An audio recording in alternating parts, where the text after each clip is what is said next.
Hello my beautiful souls, welcome to my YouTube channel tarot with Shivi ट्रिपल। कैसे हैं आप सभी लोग? आई होप आप सभी लोग बहुत अच्छे हैं, बहुत अच्छे से अपना इनर वर्क कर रहे हैं।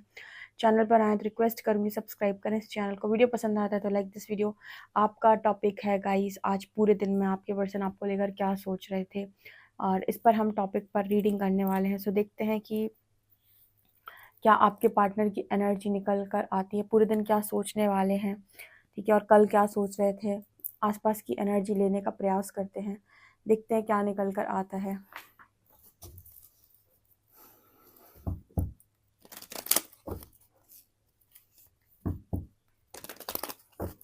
प्लीज़ गाइड करें एंजल्स, मेरे जो भी व्यूअर्स उनके पार्टनर्स की करेंट एनर्जीज क्या हैं।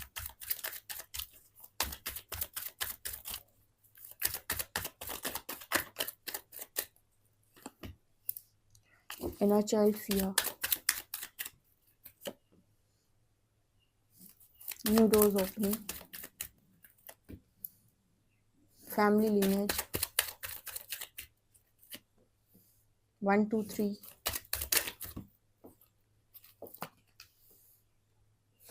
victimized, child,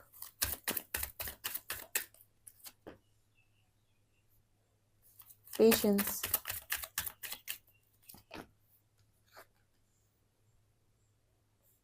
and breaking barriers, be in present moment, Markaba meditation, the high priestess। Okay तो यहाँ पर क्या एनर्जी आ रही है आपके पार्टनर की? सबसे पहले तो गाइस मुझे ऐसा नज़र आता है कि आपके पर्सन की इनर चाइल्ड इश्यूज हील हो रहे हैं। कल इनर चाइल्ड का मैसेज जो है वो बजरंगबली की रीडिंग में भी आया था, जो मैं अपने सेकंड चैनल पर रीडिंग की थी, साइकिक टैरो शिव 888 पे। उस पर मैंने जो बजरंगबली की जो रीडिंग की थी, उनके मैसेजेस जो लिए थे, उसमें भी आया था इनर चाइल्ड का मैसेज। बहुत सारे लोगों की इनर चाइल्ड हीलिंग चल रही है इस टाइम पीरियड में। आपके पर्सन की भी इनर चाइल्ड हीलिंग चल रही है। बहुत ज़्यादा बचपन के इश्यूज इस पर्सन के भीतर हैं। बहुत कुछ देखा है इस पर्सन ने अपने बचपन में, जो कि इस पर्सन के अंदर बैठा हुआ है। बहुत सारे रॉन्ग बिलीफ सिस्टम है इस पर्सन के बचपन से लेकर। इनके मदर ने, फादर ने, इनकी फैमिली ने इनको जो कुछ भी सिखाया, या इन्होंने अपनी फैमिली में जो कुछ भी देखा, उन्होंने उस चीज़ को एज इट इज़ एक्सेप्ट कर लिया, और वही सारे इस पर्सन के सबकॉन्शियस थॉट्स बन चुके हैं। ठीक है, सब कुछ सबकॉन्शियस में इस पर्सन के, वही चीज़ें इस पर्सन की लाइफ के अंदर मैनिफेस्ट होती जा रही हैं, जो कि एकदम रॉन्ग बिलीफ सिस्टम है इस पर्सन के। बहुत सारे इनर चाइल्ड इश्यूज हैं जिस पर्सन को हील करने की ज़रूरत है, जो कि यूनिवर्स के द्वारा हील किए जा रहे हैं। ठीक है, बचपन से ही मुझे लगता है ये पर्सन जो है वो कहीं ना कहीं अफेक्ट होना शुरू हो गए थे, क्योंकि ऐसी फैमिली में इस पर्सन ने जन्म लिया जहाँ पर इस पर्सन को ना सबसे ज़्यादा इशू रहा है। कुछ लोग ऐसे होते हैं ना, जो ऐसी फैमिली में जन्म ले लेते हैं जहाँ पर बचपन से उन्हें डराया जाता है। ठीक है, कमज़ोर ही कमज़ोर बताया जाता है, जहाँ पर उन्हें लगता है कि फैमिली में हर चीज़ में मुझे बाहर के लोगों को बहुत देखकर चलना है। कई जगहों पर तो ऐसे भी नोटिस किया गया है, और मैंने पर्सनली खुद ने देखा है बहुत लोगों की फैमिली में। उन्हें बचपन से दिखा बताया जाता है कि तुम कुछ अपनी मर्जी से ना तो बोलोगे, ना तो अपनी मर्जी से कुछ करोगे।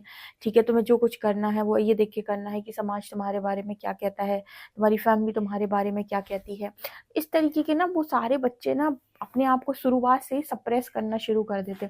अगर उनके अंदर कुछ क्रिएटिव होता है, कुछ टैलेंट होता है, तो उसको भी सप्रेस कर लेते हैं। क्यों? क्योंकि उन्हें अपनी फैमिली को सेटिस्फाई करना होता है, और दुनिया की नज़रों में अपनी फैमिली की रिस्पेक्ट बढ़ानी होती है। उस केस में बहुत सारे इनर चाइल्ड इश्यूज जो हैं एक बंदे के अंदर आ जाते हैं, क्योंकि वो हर जगह अपने आप को सप्रेस करता जा रहा है। अगर उसे कोई चीज़ नहीं करनी लेकिन फिर भी वो करता है, अगर उसे कोई चीज़ करनी पर वो नहीं कर सकता है, उसे कुछ बोलना है लेकिन वो नहीं बोल सकता है, उसे कुछ गलत लग रहा है लेकिन वो नहीं कह सकता है। कई जगहों पर बच्चे अपने माता पिता के बीच में झगड़े देखते हैं। कई जगह ऐसे होता है कि जहाँ पर हस्बैंड वाइफ को मार रहे हैं। आपने अभी एक केस देखा होगा, आईआईटी बाबा का ऐसा केस आया था, जिसमें उन्होंने बताया था कि उनके जो मदर हैं और उनके जो फादर हैं उनके बीच में बहुत ज़्यादा टॉक्सिक रिलेशनशिप था जिसका असर उनके ऊपर बहुत ज़्यादा हुआ। कितने सारे इनर चाइल्ड इश्यूज़ उस बंदे के अंदर देखे गए थे। सबको ये समझ में आ रहा था कि बहुत ही ज़्यादा वुंडेड सोल है, ठीक है? तो यहाँ पर ना वो कुछ उस तरीके के मैसेजेस निकल के आ रहे हैं कि आपके पर्सन का इनर चाइल्ड जो भी फ़ियर है, बचपन से जो भी चीज़ें आपके पर्सन के अंदर हैं, जो भी इश्यूज़ आपके पर्सन के अंदर हैं, वो हील किए जा रहे हैं यूनिवर्स के द्वारा। क्योंकि वही चीज़ें हैं जो इस पर्सन की लाइफ के अंदर नए दरवाजे खुलने नहीं दे रही। अभी जैसे यूनिवर्स ने इस पर्सन से कहा है कि तुम थोड़ा पेशेंस रखो, आने वाले समय में नए दरवाजे ज़रूर खुलेंगे, क्योंकि आपके पर्सन जो हैं वो इतने सारे इश्यूज़ के साथ जब डील कर रहे होते हैं तो इसी तरीके की चीज़ें, इसी तरीके के लोग वो आकर्षित कर लेते हैं। कभी आपने सोचा है कि हम उनको आकर्षित नहीं करते? जो हमको चाहिए ना कि अच्छा इंसान आए, ऐसा इंसान आए, वैसा इंसान आए। हम हर बार उन लोगों को आकर्षित करते हैं जो इश्यूज़ हमारे भीतर पड़े हुए होते हैं या जिस तरीके के थॉट पैटर्न्स हमारे होते हैं, उन्हीं को मिरर करता हुआ इंसान हमारे जीवन का हिस्सा बन जाता है। इसलिए कहते हैं जितनी हाई वाइब्रेशनल सोल, जितने कम इश्यूज़, उतने कम लोग और उतना अच्छा इंसान आपको सामने से मिलता है। तो यहाँ पर नज़र आ रहा है कि यूनिवर्स ने इस पर्सन से कहा है कि आपकी एनर्जी क्लियर करने के लिए थोड़ा-सा समय दें और आप पेशेंस रखें, नए दरवाज़े ज़रूर खोले जाएँगे आपके लिए। लेकिन फ़िलहाल आप जो है वो कहीं न कहीं जो भी पास्ट के इश्यूज़ हैं उनको यहाँ पर हील कराया जा रहा है आपके पर्सन का, बचपन के इश्यूज़ हील हो रहे हैं। बहुत सारी ऐसी हो सकती हैं बातें जो बचपन की इस पर्सन की तरफ ऊपर की तरफ आती हैं और उनको उन चीज़ों पे बहुत कष्ट होता है, फिर यूनिवर्स उनको रिलीज़ करता है। उनके पैटर्न्स जो भी थॉट पैटर्न्स हैं उनको चेंज करता है, रॉन्ग बिलीफ सिस्टम को चेंज करता है।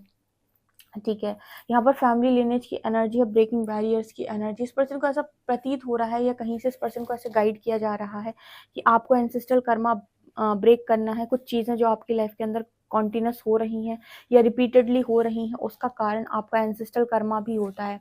यानी कि आपके एंसेस्टर में से किसी को इस तरीके का कर्स मिला हुआ था या उन्होंने ऐसा कोई रॉन्ग कर्मा क्रिएट किया था, जो डीएनए एक के बाद एक के डीएनए में ट्रांसफ़र होता है और वो सबकी लाइफ को अफेक्ट करता है, पीढ़ी दर पीढ़ी चीज़ों को अफेक्ट करता है।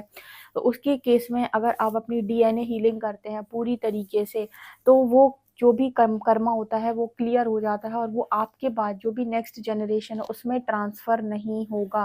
अगर मान लीजिए आप में से बहुत सारे लोग हैं जिन्होंने डीएनए हीलिंग की या फिर उन्होंने कर्मा हील किया, एंसेस्ट्रल कर्मा पूरी तरीके से हील किया, तो आपके बाद आपके जो बच्चे आएँगे, आपकी जो पीढ़ी आएगी उसमें वो कर्मा ट्रांसफ़र नहीं होगा। वो पैटर्न ट्रांसफ़र नहीं होगा। तो आप वो बंदे हैं जिसने ब्लड लाइन हील की है, यानी कि हो सकता है कि पता नहीं कितनी पूर्व जन्मों से या कब से वो पीढ़ियाँ चली आ रही हैं आपके यहाँ पर, और उनमें सब में वो कर्मा ट्रांसफ़र होता है। वो सब लोग उस कर्मा को कोई ना कोई उसको झेलता आया है, ठीक है? तो यहाँ पर मैसेज निकल के आ रहा है कि आपको वो कर्मा क्लियर करना है, तो इस लाइफ़ टाइम में आप थोड़ा सब्र रखें, ठीक है? आपको पता है ये काम एंसेस्ट्रल कर्मा को अ, हटाने का काम, ठीक है, और ब्लड लाइन हीलिंग का काम सब पावरफुल सोल्स के हिस्से में आता है। ये वो सोल्स होती हैं जो इन चीज़ों को झेल जाती हैं, तो इनके हिस्से में ये चीज़ें आती हैं कि आप क्लियर करें, आप अपनी ब्लड लाइन हील करें। तो आपके पार्टनर को भी ये चीज़ बोली जा रही है या फिर उनको शायद समझाया जा रहा है कहीं न कहीं से ये चीज़। ब्रेकिंग बैरियर्स का कार्ड है, ये कार्ड बात कर रहा है कि आपको ट्रांसफ़ॉर्म होना है, ठीक है, आपको कुछ नया बनना है। एक्चुअली पता है इसके 2 रीज़न हैं। जब मैंने यूनिवर्स से इस चीज़ पे सवाल किया था एंसेस्ट्रल कर्मा पे, तो उनके 2 आंसर मेरे पास आए थे। उन्होंने कहा था इसके 2 रीज़न होते हैं। पहला तो एंसेस्ट्रल कर्मा के अंतर्गत वो सोल्स आती हैं जो बहुत ही ज़्यादा पावरफुल होती हैं और जो किसी न किसी तरीके से किसी कार्य को चुनती हैं, यानी कि किसी काम को करने के लिए यहाँ पर आती हैं। वो एंसेस्ट्रल कर्मा हील करते हैं, एंसेस्ट्रल पैटर्न हील करते हैं, ब्लड लाइन हीलिंग करते हैं। दूसरा, ये वो सोल्स भी होती हैं जिनका खुद का भी इसी तरीके का कोई कर्मा किसी जन्म में रहा होता है। मतलब लोग अगर ये कहें कि आप सिर्फ़ और सिर्फ़ अपने अ, पूर्वजों के कर्मा को झेल रहे हैं, तो नहीं, ऐसा नहीं है। आप झेल तो रहे हैं, आपने उस कार्य को करने का ठेका तो लिया है, कहीं न कहीं आप कर तो रहे हैं एंसेस्ट्रल कर्मा को हील, ब्लड लाइन हीलिंग। लेकिन यूनिवर्स ये कहते हैं कि आपका भी किसी पास्ट लाइफ़ का सेम तरीके कर्मा बन रहा होता है। तो एंसेस्ट्रल कर्मा के अंतर्गत सिर्फ़ और सिर्फ़ वो सोल्स आती हैं जो खुद भी इसी तरीके की किसी काम में, किसी लाइफ़ में इन्वॉल्व रही होती हैं। तो उनका खुद का भी कर्मा बिल्कुल उसी सिचुएशन का बन रहा होता है, जो भी लाइफ़ में उनकी प्रॉब्लम होती है। और दूसरा कि उन्हें ये भी कहा जाता है कि आपको फैमिली को इस सब चीज़ों से फ्री करना है, ठीक है। अपनी जो भी आपका कुल है उसको तारना है, ये काम आपके हाथ में आया है, तो आप इस काम को करें। तो यहाँ 2 तरीके से आंसर निकल के आता है और यूनिवर्स ने दोनों तरीके से आंसर दिया है कि आप अपने कर्म को भी काटते हो और दूसरा आप अपनी डीएनए हीलिंग करके ब्लड लाइन हीलिंग भी कर देते हो। तो दोनों काम एक साथ होते हैं। आप ये नहीं कह सकते आपका कोई कर्मा नहीं था, नहीं, आपका कर्मा होता है, ठीक है। तो ये चीज़ नज़र आ रही है, मतलब आपके पर्सन का बेसिकली कर्मा किसी ना किसी लाइफ टाइम में ऐसा रहा है, जो भी लाइफ में उनकी प्रॉब्लम चल रही है, तो डीएनए हीलिंग का काम इस पर्सन की लाइफ में इनको मिला हुआ है, ठीक है। और आपके पर्सन से ये भी कहा जा रहा है क्योंकि अब आगे के रास्ते तो दिख नहीं रहे होंगे आपके पर्सन को कि फ्यूचर में क्या होना है, क्या लिखा है भविष्य में, ईश्वर ने क्या सोचा है। तो इस पर्सन से कहा जा रहा है कि प्रेजेंट मोमेंट में रहो। अभी आपका पार्टनर प्रेजेंट में रहने की कोशिश कर रहा है, ठीक है।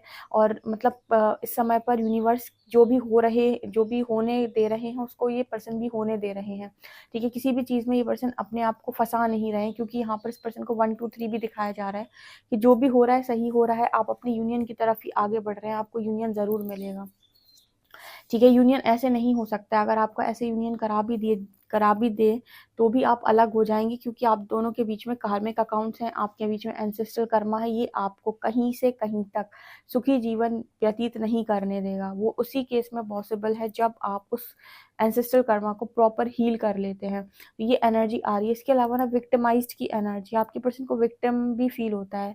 क्यों विक्टिम फील होता है? बिकॉज विक्टिम क्योंकि काफ़ी सारे लोग जो हैं इस पर्सन को टारगेट करते हैं कि आप ऐसे हैं, आप वैसे हैं, आपने ये किया, आपने वो किया। भाई ट्रिगर्स देना बेसिकली ये भी सभी के साथ, सारे चोजन वंस के साथ होता है, ट्रिगर्स मिलते हैं उनको बचपन से ही नहीं समझा जाता, या फिर उनको ऐसा लगता है कि मेरे को समझने वाला कोई है नहीं यहाँ पे, ठीक है। और हर वक्त उनको ऐसा फील होता है कि मुझे पता नहीं क्यों क्या सोच के परमात्मा ने मुझे ये ज़िंदगी दी है, एक इंसान ढंग का नहीं मिला, या फिर कोई भी मुझे खुश नहीं रख पाता है, या मैं किसी को खुश नहीं रख पाता हूँ, सारी कमियां मुझ में रहती हैं। बहुत सारे लोग, बहुत सारे चोजन वंस विक्टिम फील करते हैं। उन्हें हमेशा ऐसा फील होता है कि वो इम्परफेक्ट है, कहीं ना कहीं वो परफेक्ट नहीं है, कहीं ना कहीं जैसे वो उन्हें होना चाहिए था वो बिल्कुल वैसे नहीं है, वो लोगों से अलग है। तो कहीं ना कहीं ये चीज़ इस पर्सन को भी फील होती है कि वो पता नहीं क्यों आ गए यहाँ पर, क्यों भेज दिया परमात्मा ने, क्या सोचकर भेज दिया। मरखवा मेडिटेशन की एनर्जी है। कुछ लोगों के केस में यहाँ पर ऐसा भी नज़र आ रहा है जैसे आपके पार्टनर के आसपास एक शील्ड बनाई जा रही है यूनिवर्स के द्वारा, ताकि आपके पर्सन प्रोटेक्टेड रहे और नेगेटिव एनर्जी से प्रोटेक्ट रहे, क्योंकि आपके पर्सन को नेगेटिव एनर्जी बहुत जल्दी मैनिपुलेट कर लेती है, टारगेट कर लेती है। आपको इतना आसान नहीं होता है क्योंकि आप यूनिवर्स को, डिवाइन को ट्रस्ट करते हो, लेकिन आपका पर्सन जो है वो बाहरी दुनिया को ज़्यादा ट्रस्ट करता है, तो आपके पर्सन को मैनिपुलेट करना ईजी हो जाता है। लेकिन यहाँ पर ऐसा मैसेज मिल रहा है कि इस पर्सन की लाइफ के अंदर इनके चारों तरफ शील्ड बनाई जा रही है ताकि ये पर्सन प्रोटेक्टेड रह सके। ओके, और देखते हैं।